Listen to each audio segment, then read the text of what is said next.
Umat Tuhan, selamat beribadah. Hari ini, Minggu 19 April, kita memasuki Paskah kedua. Kita sambut karya kasih Allah dalam Kristus yang telah menampakkan diri kepada para murid-Nya. Menyambut karya kasih-Nya, marilah kita membaca Mazmur 16 secara berbalasan. Jagalah aku, ya Allah, sebab padamu aku berlindung. Aku berkata kepada Tuhan, Engkaulah Tuhanku, tidak ada yang baik bagiku selain Engkau. Orang-orang kudus yang ada di tanah ini, merekalah orang mulia yang selalu menjadi kesukaanku. Betapa besar kesetiaan orang-orang yang mengikuti Allah lain. Aku tidak akan ikut mempersembahkan korban curahan mereka yang dari darah, juga tidak akan menyebut-nyebut nama mereka di bibirku. Ya Tuhan, Engkaulah bagian warisanku dan pialaku. Engkau sendirilah yang meneguhkan bagian yang diundikan kepadaku. Tali pengukur jatuh bagiku di tempat-tempat yang terbaik, dan milik pusakaku menyenangkan hatiku. Aku memuji Tuhan yang telah memberi nasihat kepadaku. Ya, pada waktu malam hati nuraniku mengajari aku. Aku senantiasa memandang pada Tuhan, karena Dia berdiri di sebelah kananku. Aku tidak goyah.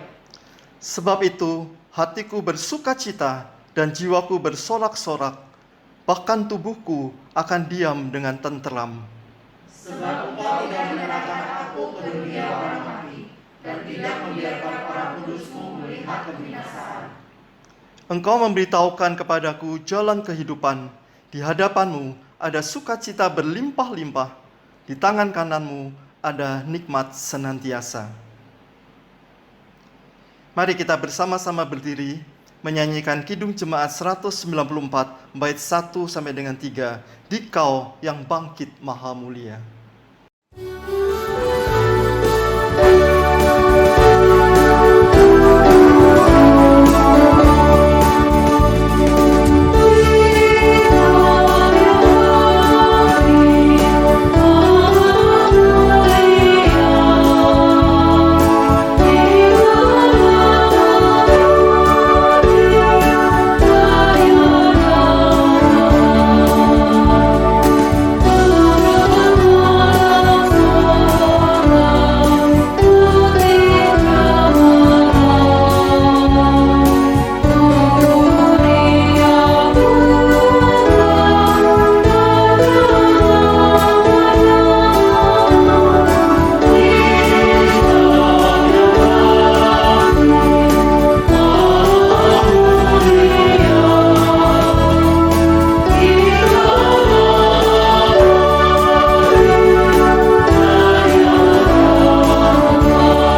Berdoalah di dalam nama Tuhan yang menjadikan langit dan bumi, yang memelihara kasih setia untuk selama-lamanya.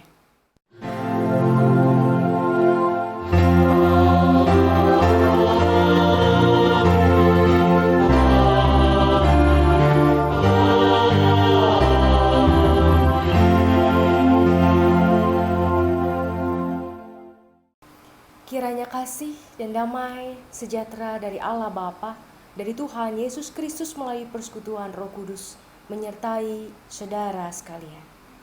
Juga besertamu. Umat Tuhan, peristiwa kebangkitan Kristus telah memanggil kita untuk menjadi pewarta kemuliaan-Nya. Ia telah bangkit, menyatakan kemenangan-Nya, dan memanggil kita untuk berjalan, mengabarkan kemenangan-Nya. Kita bersama-sama menyanyikan kembali Kidung Jemaat 397 bait 1 sampai dengan 3. Terpuji Engkau Allah Maha Besar.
Umat Tuhan, mari kita datang dalam pengakuan dosa kita.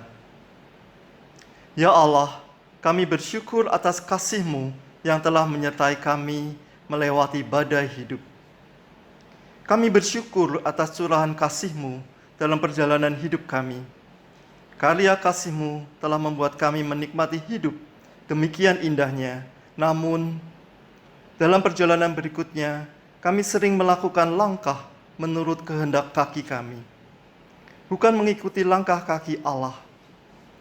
Kami menyusuri lekuk jalan menurut selera kami. Bahkan kami sering berjalan di lembah kelam kehidupan yang kami jalani sendiri. Namun kami sering menyalahkan Allah dan orang lain atas pilihan langkah kami. Ampuni kami Tuhan. Ajarlah kami menempuh jalan kasih-Mu dalam hidup kami. Dan dalam ruang pengakuan dosa ini, kita bersama-sama menyanyikan Kidung Jemaat 33, bait 1, 2, dan 6. Suara-Mu ku dengar. Oh,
kita bangkit berdiri untuk menerima berita anugerah yang terambil dari surat 1 Petrus 1 ayat 3-5.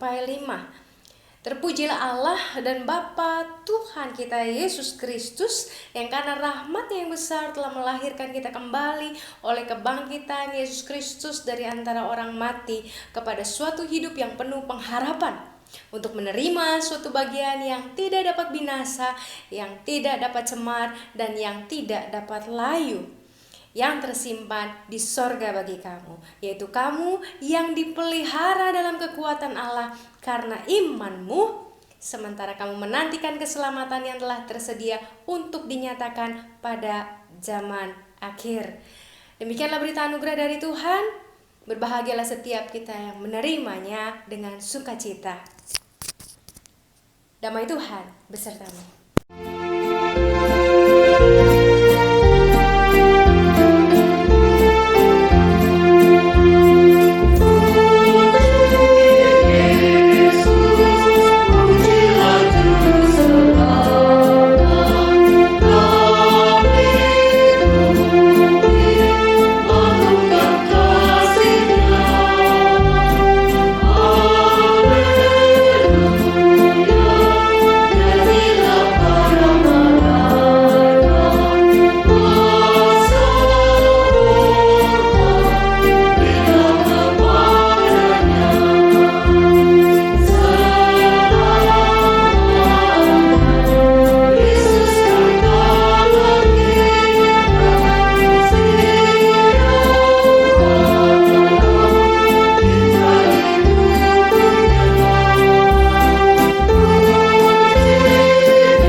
Mari Bapak Ibu sekalian, kita menyiapkan hati dan pikiran kita untuk bersama-sama membaca dan merenungkan firman Tuhan. Mari kita berdoa. Tuhan Allah kami yang bertata di dalam kerajaan surga, pada hari ini kami bisa bersama-sama beribadah walaupun dalam bentuk-bentuk yang tidak biasa untuk kami lakukan. Kami tetap bersyukur Tuhan, karena masih ada kesempatan bagi kami merenungkan firman-Mu dan belajar apa yang Engkau kehendaki untuk kami lakukan setiap hari. Kiranya Engkau yang memberikan kepada kami Roh-Mu yang kudus. Biarlah Roh Kudus mulai yang menguasai hati dan pikiran kami saat ini. Dan biarlah Tuhan, Engkau sendiri yang berbicara kepada kami pribadi lepas pribadi. Kiranya Kau mau pakai hamba-Mu di dalam segala keterbatasannya dan keterbatasan media yang Ia gunakan. Biarlah Tuhan, apa yang bisa kami pelajari dan renungkan bersama sungguh berguna bagi kehidupan kami, secara khusus di tengah masa yang berat ini. Dalam nama-Mu Tuhan, kami memohon pertolongan-Mu, kami memohon hikmat-Mu. Demi Kristus kami berdoa. Amin. Pembacaan firman Tuhan pada hari ini terambil dari Yohanes 20 ayat 19 sampai ayatnya yang ke-23. Saya akan membacakan buat Bapak Ibu sekalian.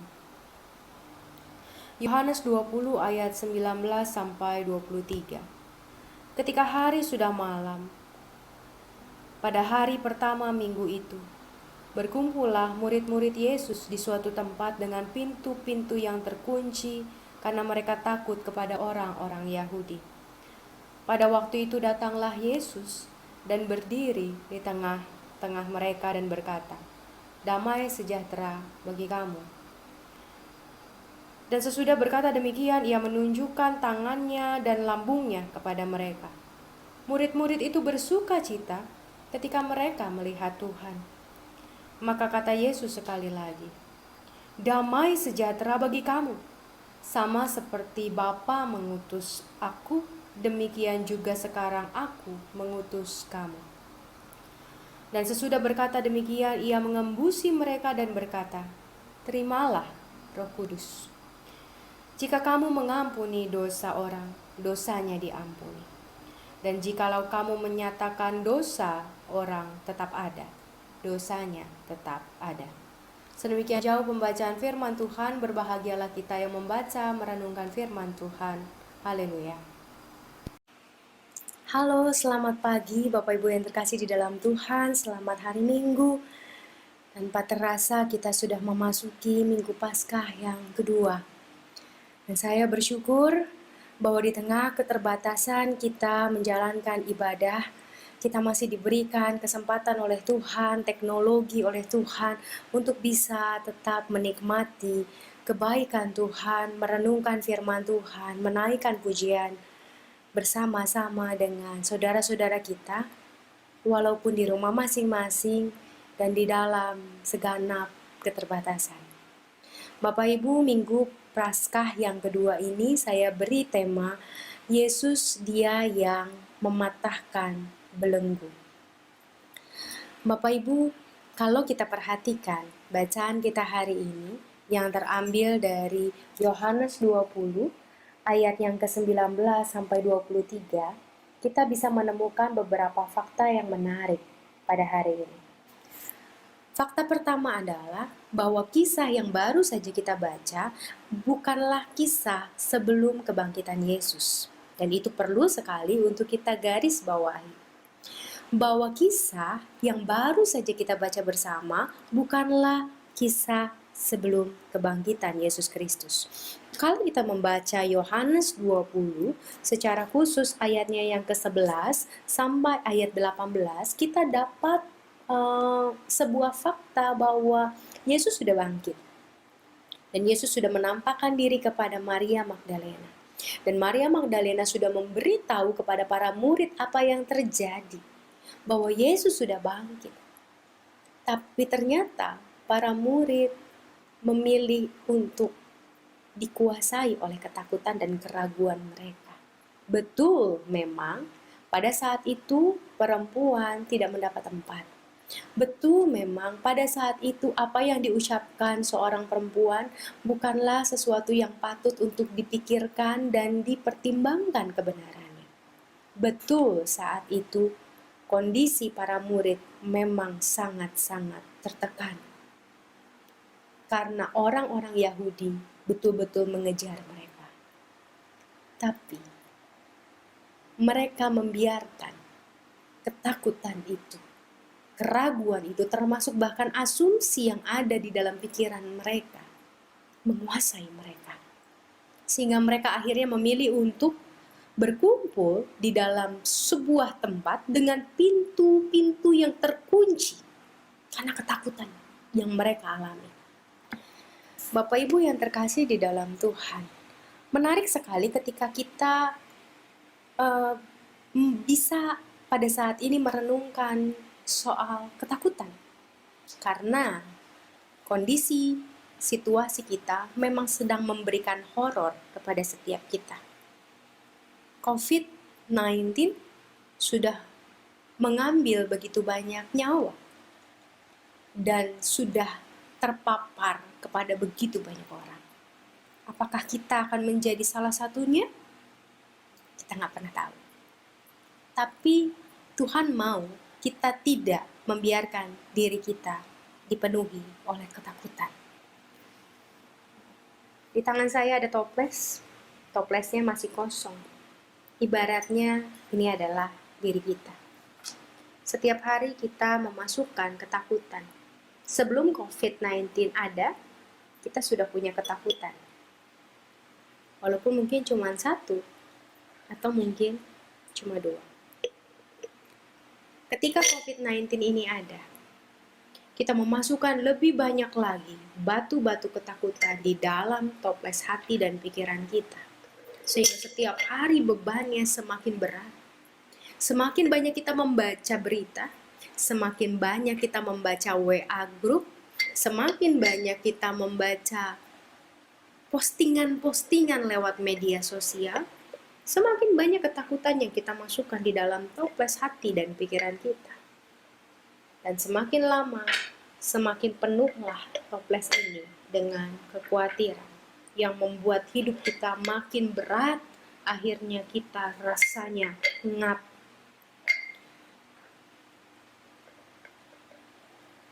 Akhirnya kita memutuskan, saya nggak mau takut lagi. Saya mau percaya sama Tuhan. Tapi disitulah kemudian keraguan datang, juga mengisi hati dan pikiran kita. Ketakutan masih ada di dalam, ditimpa oleh berbagai macam keraguan tentang Allah. Betul gak sih Allah itu sayang sama saya? Kalau sayang sama saya, kenapa orang terdekat saya diambil? Kenapa saya tidak diberikan kesempatan untuk bisa melayani orang yang saya kasihi ketika dia sudah mati? Belum apa-apa sudah harus dikubur. Saya nggak bisa peluk, saya nggak bisa cium, saya nggak bisa sentuh. Bahkan setelah itu saya harus masuk isolasi. Betul gak sih Tuhan baik? Betul gak sih Tuhan sayang sama saya dan keluarga saya? Ketakutan dan kebimbangan, keraguan bersatu di dalam hati dan pikiran kita. Lalu ketakutan terus tetap bertambah.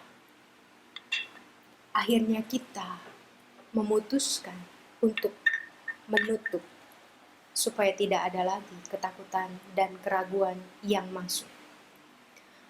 Kita akhirnya memilih untuk menutup toples ini, dan tidak sekedar menutup, tapi mengunci.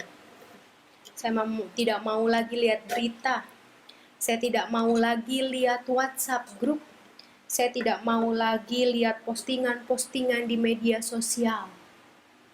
Saya menutup rapat-rapat, sehingga tidak ada yang bisa masuk. Tapi kekhawatiran dan keraguan pun tidak bisa keluar. Bapak Ibu, Tuhan mau kita melepaskan ketakutan, kekhawatiran kita, juga keraguan kita terhadap Dia. Kenapa? Karena ketakutan membuat kita mengunci diri kita, sama seperti ketika kita mengunci toples ini. Seakan-akan kita tidak perlu tahu lagi yang lain. Padahal banyak sekali yang perlu kita tahu. Tentu bukan hal yang negatif yang perlu kita cari tahu. Tapi bukan berarti tidak ada hal positif yang tidak bisa masuk di dalam toples pikiran dan hati kita. Tapi ketika kita menutup aksesnya, maka yang masuk pun tidak akan ada. Yang baik tidak akan masuk. Yang justru perlu kita tahu tidak masuk. Yang justru perlu kita pelajari dan bahkan itu bisa membebaskan kehidupan kita pun akhirnya tidak bisa masuk. Karena sudah kita tutup dan bahkan kita kunci rapat-rapat. Dan tanpa sadar, ketika kita mengunci rapat-rapat hati dan pikiran kita, kita juga sedang mengunci Yesus untuk berada di luar dan bukan berada di dalam. Kita sedang menutup kemungkinan-kemungkinan yang bisa Yesus lakukan lewat ketakutan dan kekhawatiran kita. Lewat kehidupan kita. Lewat diri kita di dalam keterbatasan kita. Kita sedang menutup karya Allah ketika kita memilih untuk menutup hati dan pikiran kita terhadapnya. Apa yang dilakukan Yesus ketika para murid menutup hati dan pikiran mereka yang dicontohkan atau diibaratkan dengan pintu-pintu yang tertutup. Dia mengintervensi, Bapak Ibu. Kita lihat ayatnya yang ke-19. Dia mengatakan, dia datang di tengah ruangan tertutup itu dan terkunci itu, dia datang dan mengatakan, damai sejahtera bagi kamu. Apa yang mau disampaikan oleh ayat ini? Bahwa Yesus bukan Allah yang menunggu. Memang di beberapa saat, di beberapa waktu dia adalah Allah yang suka menunggu kita melewati proses-proses tertentu sehingga kita mencapai yang terbaik. Karena segala sesuatu memang ada prosesnya. Dan setiap proses memakan waktu yang tentu berbeda satu dengan yang lain. Tapi saat itu Yesus tahu kebutuhan para murid. Dia tahu apa yang harus ia lakukan adalah mengintervensi. Dia masuk di dalam ruangan itu, ruangan yang tertutup dan terkunci, dan dia menunjukkan dirinya. Dia adalah Allah yang penuh dengan inisiatif. Dari masa perjanjian lama sampai masa perjanjian baru, Yesus adalah Allah yang menunjukkan inisiatif. Dia tidak menunggu manusia jatuh untuk berkali-kali. Dia selalu memberikan orang-orang hamba-hamba nabi-nabinya untuk bisa berkarya di tengah umatnya. Tapi umatnya yang memang menutup hati dan pikiran mereka. Yesus tidak juga berhenti dari sekedar berkata damai sejahtera. Apa yang Yesus lakukan? Tahap kedua. Dia menunjukkan tangan dan lambungnya. Kalau buat kita saat ini, ayat ini berbicara bahwa dia menunjukkan senantiasa pemeliharaannya dan kemenangannya buat kita. Dia sedang mengingatkan kita bahwa setiap luka pasti akan pulih. Setiap luka pasti akan sembuh. Setiap badai pasti akan berlalu. Dia sedang menunjukkan pengharapan kepada kita. Dan setiap hari dia tunjukkan lewat apa? Lewat udara. Bapak Ibu, pasti kita tahu bahwa penderita COVID-19 akan mengalami sesak sehingga harus menggunakan ventilator. Buat kita, yang karena ketakutan kita bisa sesak, tapi sebetulnya kita masih bisa menikmati udara masuk dalam paru-paru kita tanpa alat bantu. Bukankah itu sebuah pengharapan? Bukankah itu sebuah bentuk pemeliharaan Tuhan dalam hidup kita? Tuhan setiap hari menunjukkan pemeliharaannya. Sama seperti ketika itu dia menunjukkan tangannya yang pulih. Dan lambungnya yang juga pulih. Suatu saat masa ini akan berlalu. Jadi jangan kita khawatir. Itu tahap kedua. Tahap ketiga. Tahap ketiga kita bisa lihat di ayat 21. Yesus mengatakan begini. Damai sejahtera bagi kamu, sama seperti Bapa mengutus aku, demikian juga sekarang aku mengutus kamu. Dia tahu kita masih takut. Dia tahu para murid masih takut, masih khawatir, masih ragu. Tapi yang dia lakukan, dia tidak marahin. Gimana sih? Saya sudah menunjukkan begini, kalian tetap tidak percaya. Bagaimana kalian ini? Sia-sia saja saya sudah mengajar kalian. Saya sudah mendidik kalian. Enggak, Yesus tidak melakukan itu. Yang Yesus lakukan adalah memberikan sebuah kepercayaan bahwa para murid bisa menjadi berkat, bahkan di tengah ketakutan dan ketertekanan. Dia memberikan harapan. Dia memberikan kepercayaan. Itu juga yang sedang Yesus lakukan pada gereja Tuhan di masa berat ini. Tidak ada gereja Tuhan yang tidak tertekan dengan kondisi seperti ini. Tidak ada gereja Tuhan juga yang tidak penuh dengan duka cita ketika salah satu anggota jemaat, keluarga jemaat harus dipanggil Tuhan dan akhirnya liturgi, pemakaman ataupun kedukaan pun tidak bisa dilakukan dengan optimal, dengan maksimal untuk menunjukkan rasa hormat dan cinta kasih kita kepada orang-orang yang ada di tengah persekutuan kita sebagai jemaat Tuhan. Tidak ada gereja yang tidak terluka karena kondisi-kondisi seperti ini. Apalagi begitu banyak gereja yang kehilangan pendeta mereka, hamba-hamba Tuhan mereka, karena COVID-19. Gereja berduka, tapi bukan berarti ketika gereja berduka, gereja tidak bisa menjadi berkat. Gereja boleh berduka, karena gereja juga adalah manusia. Kita masih tinggal di tengah dunia. Kita masih manusia yang terdiri dari darah dan daging, yang masih bisa dikuasai oleh berbagai macam kekhawatiran dan keraguan. Tapi bukan berarti kita membiarkan itu menguasai apa yang seharusnya kita lakukan, menghambat kita untuk terus jadi berkat.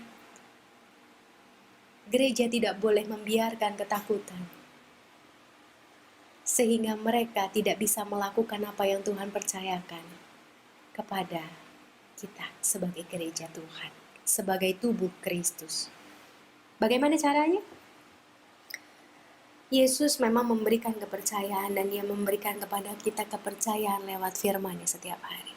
Tapi tentu ada bagian kita yang harus kita lakukan juga. Membuka kembali hati dan pikiran kita, sehingga ketika kepercayaan itu diberikan, kita bisa melakukan kepercayaan itu dengan baik. Kita harus membuka dan membiarkan tahap keempat datang dalam hidup kita. Tahap keempat yaitu ketika Yesus menghembusi kita dengan Roh Kudus. Menghembusi kita dengan roh yang penuh dengan damai sejahtera. Menghembusi kita dengan roh yang penuh dengan kekuatan, penuh dengan sukacita, penuh dengan keikhlasan dalam menjalani segala hal yang pahit ini. Ketika kita kembali membuka toples hati dan pikiran kita membiarkan Roh Kudus mewarnai kehidupan kita. Saya nggak tahu Bapak Ibu bisa melihat apa yang saya tuang. Di sini ada bola-bola air berwarna-warni. Ada warna merah, ada warna biru, ada warna kuning, ada warna orange. Dan akhirnya bola-bola itu mewarnai toples ini. Toples ini tidak hanya berisi ketakutan. Toples ini tidak hanya berisi keraguan. Tapi kini toples ini juga sudah berisi warna-warna kehidupan yang diberikan oleh Roh Kudus. Warna-warna keindahan yang bisa menghasilkan hal-hal yang lebih baik bagi toples ini untuk berkarya. Dan ketika kita membiarkan terus toples ini terbuka, toples ini akhirnya tidak hanya sekedar menjadi toples yang berat dan hanya mampu disimpan di pojok ruangan. Toples ini tanpa sadar menjadi wadah untuk kehidupan yang lebih baik bagi ciptaan yang lain. Toples yang tertutup tidak akan mampu menjadi wadah bagi tanaman air ini. Saya di sini punya sirih gading, Bapak Ibu. Ketika toples ini saya tutup, maka dia hanya akan menjadi toples yang terisi dengan batu dan air, juga bola-bola warna-warni yang saya simbolkan sebagai Roh Kudus. Tapi ketika kita membiarkan toples itu terbuka,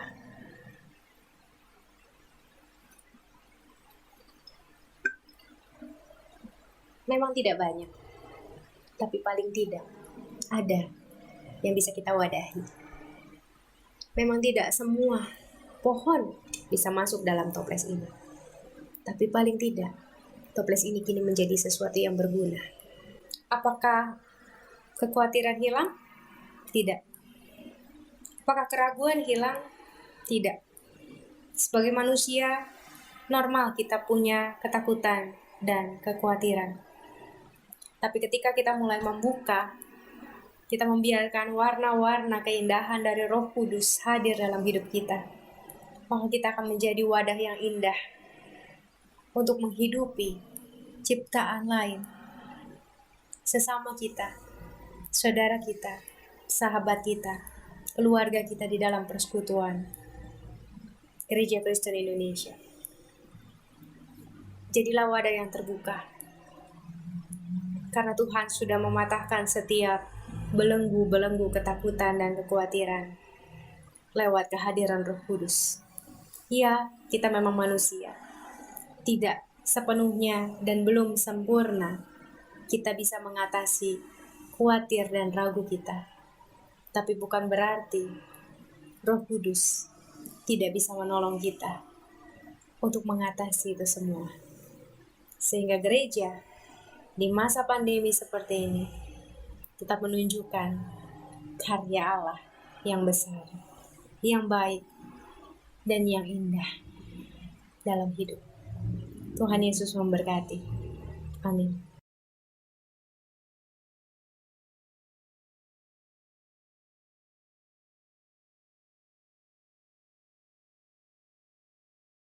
Umat Tuhan, mari berdiri bersama gereja di segala abad dan tempat. Marilah kita bersama-sama mengucapkan pengakuan iman rasuli.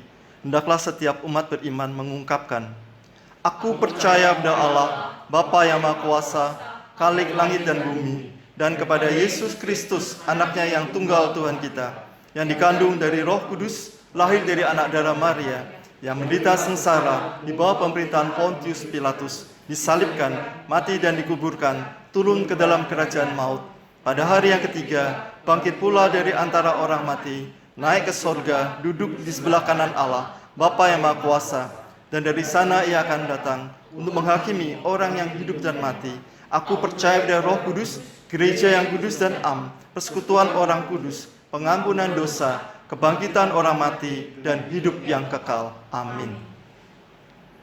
Mari Bapak Ibu sekalian, kita bersatu di dalam doa. Allah kami yang penuh rahmat, kami mengucap syukur untuk setiap pertolongan Tuhan di dalam masa-masa sulit ini. Kami masih tetap diberikan berkat, anugerah, kami masih diberikan rejeki.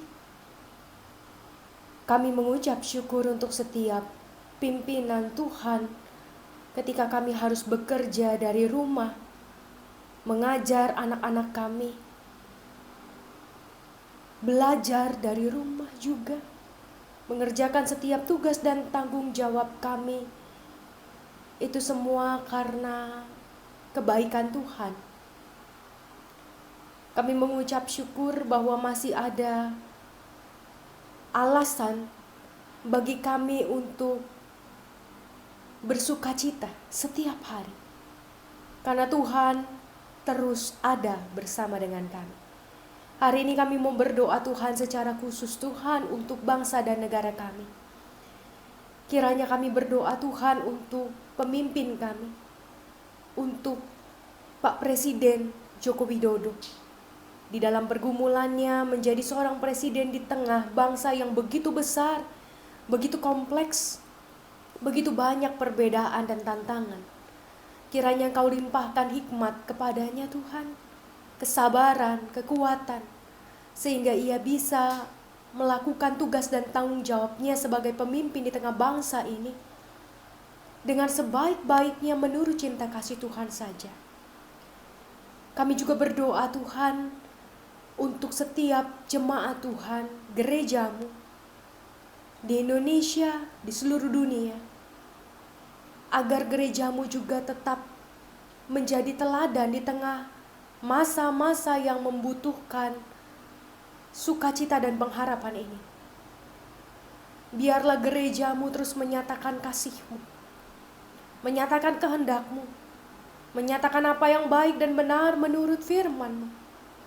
Dan kami juga berdoa Tuhan untuk setiap jemaat, untuk setiap keluarga yang berduka cita karena ditinggal oleh orang terkasih mereka dalam masa-masa yang berat ini.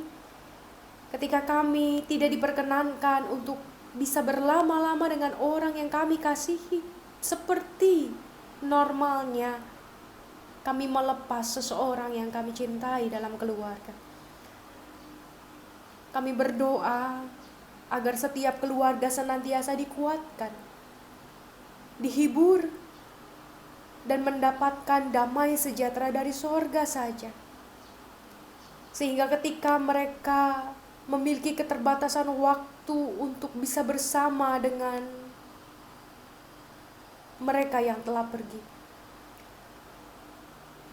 mereka tetap memiliki pengharapan kepada Tuhan. Rasa sedih tidak menguasai mereka. Rasa takut tidak mengurung mereka.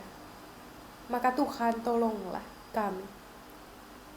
Kami berdoa Tuhan untuk sinode GKI dan sinode wilayah GKI Jawa Barat.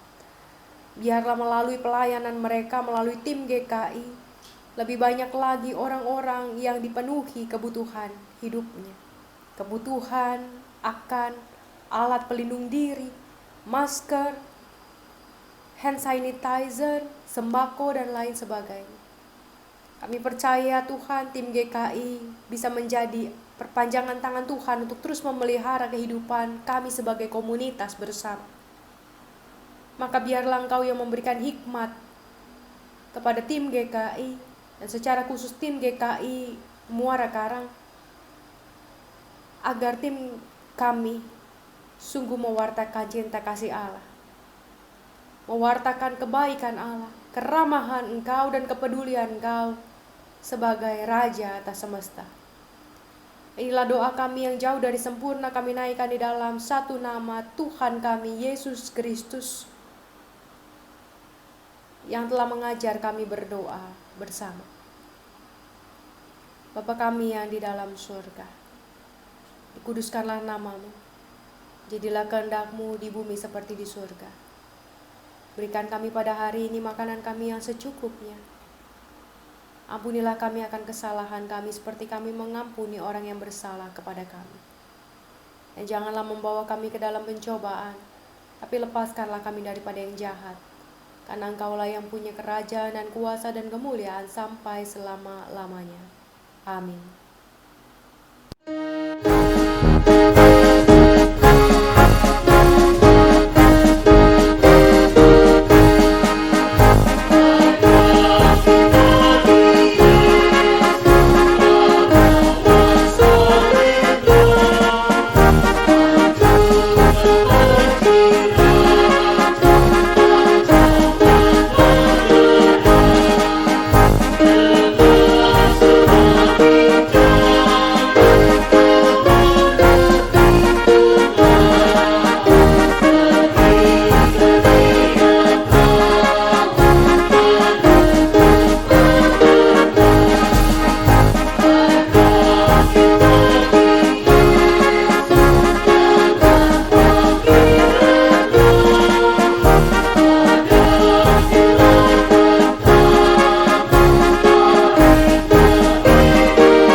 Bapak Ibu yang terkasih di dalam Tuhan, ingatlah senantiasa bahwa kita punya Yesus.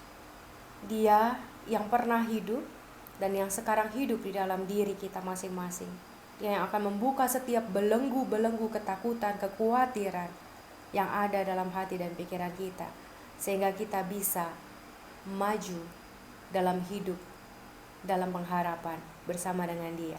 Bahkan kita bisa menjadi duta-duta pengharapan dimanapun Tuhan menempatkan kita. Namun itu semua tidak bisa kita capai kalau kita tidak mengarahkan hati kepadanya. Jadi arahkanlah hati kepada Tuhan. Kami mengarahkan hati kami kepada Tuhan. Jadilah saksi Kristus. Syukur kepada Allah. Terpujilah Tuhan. Kini dan selamanya. Marilah kita menerima berkat Tuhan. Kiranya Engkau yang telah memanggil setiap kami dalam terang-Mu yang ajaib. Engkau yang akan memberikan kami kekuatan, pengharapan, mengokohkan kami di dalam masa-masa tersulit hidup kami. Karena Engkaulah yang punya kerajaan dan kemuliaan dan kuasa sampai selama-lamanya. Amin.